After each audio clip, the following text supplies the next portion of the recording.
आज मुरादाबाद में ओडिशा का समाहार दिवस है और देश भर के कलाकार, कवि, साहित्यकार, शायर, अलग अलग बौद्धिक विमर्श करने वाले लोग पिछले 4-5 दिनों से यहाँ पर हैं, जो कि बहुत ही अच्छा कार्य है कि मुरादाबाद जो कविता का और साहित्य का और शायरी का बड़ा मरकज रहा है, बड़ा तीर्थ रहा है, उसमें ऐसा साहित्यिक पुनर्जागरण हो रहा है।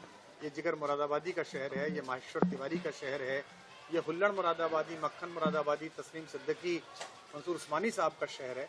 और आज जब मैं सुबह चला तो मुझे सूचना मिली कि हमारे बड़े भाई और कविता और साहित्य में हमारे वरिष्ठ श्री मंसूर उस्मानी साहब की एक दुखद घटना हुई है। उनकी पुत्री का देहांत हुआ एक दुर्घटना में।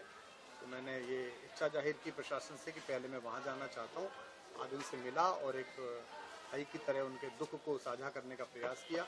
ईश्वर दिवंगत आत्मा को शांति प्रदान करे और उन्हें भी शोक से उबरने का साहस प्रदान करे। कुमार जी, यूपी में आप हैं, यूपी से आप आते हैं।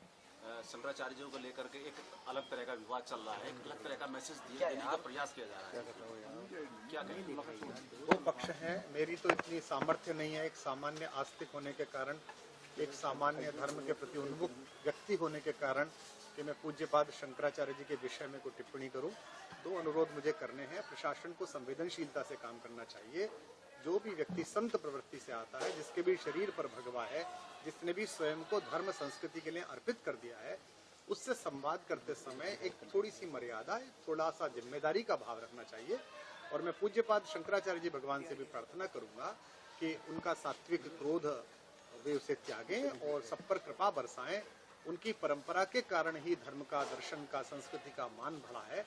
और अगर कोई अपराध किसी से हुआ है तो हम भी सामान्य एक भारतीय नागरिक होने के नाते हम पूज्य शंकराचार्य भगवान से क्षमा प्रार्थना करते हैं कि वे सबके मंगल के लिए सबको आशीर्वाद। Sir, M.K. स्टैलिन है उप मुख्यमंत्री, वो कह रहे हैं कि हिंदी ने कई भाषाओं को दबा दिया है, मगर हम अपनी तमिल भाषा को दबने नहीं देंगे। उन्होंने महाराष्ट्र, बिहार और हरियाणा की। मंसूर भाई हमारे बड़े भाई हैं, शायरी के हमारे सीनियर हैं।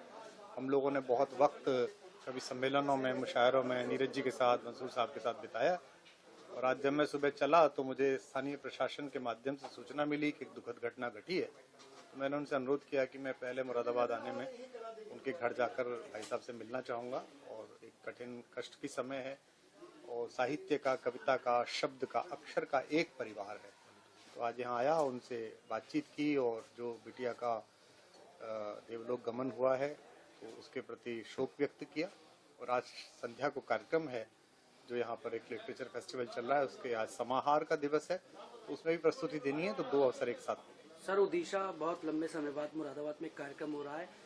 युवाओं को किताबों के प्रति और जागरूक करने को लेकर एक कार्यक्रम है, किस तरीके से देखते हैं इसको? मुरादाबाद साहित्य की, अदब की, शायरी की जमीन है। माहेश्वर तिवारी से लेकर जिगर मुरादाबादी तक और मंसूर साहब तक एक पूरी धारा यहाँ बहती है। यहाँ के लोग कवि सम्मेलनों में बड़े लोकप्रिय रहे, मुशायरों में बड़े लोकप्रिय रहे। मुझे याद है कि मुशायरों की ज़मीन पर तो यहाँ इतने सारे लोगों ने पढ़ा है। हमने भी, मेरी भी खुशकिस्मती है कि मैंने यहाँ के लोगों के साथ काव्य पाठ किया है। हुल्लड़ मुरादाबादी यहीं से थे, मक्खन मुरादाबादी यहीं से थे, तस्लीम सिद्दीकी का नाम यहाँ से लोकप्रिय हुआ। जिगर साहब का तो क्या ही कहना, हमें दर्शन नहीं हो पाए।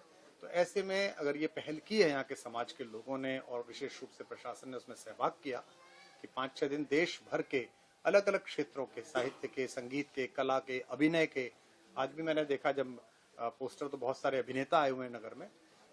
शहर जो हैं वो अपने उत्पादों की बजाय अपने लफ्ज़ों और अक्षरों से बनते हैं। मुरादाबाद अगर अपने अक्षरों से और लफ्ज़ों से आकार पाता है, ये बड़ी शुभकामना का विषय है। बहुत धन्यवाद।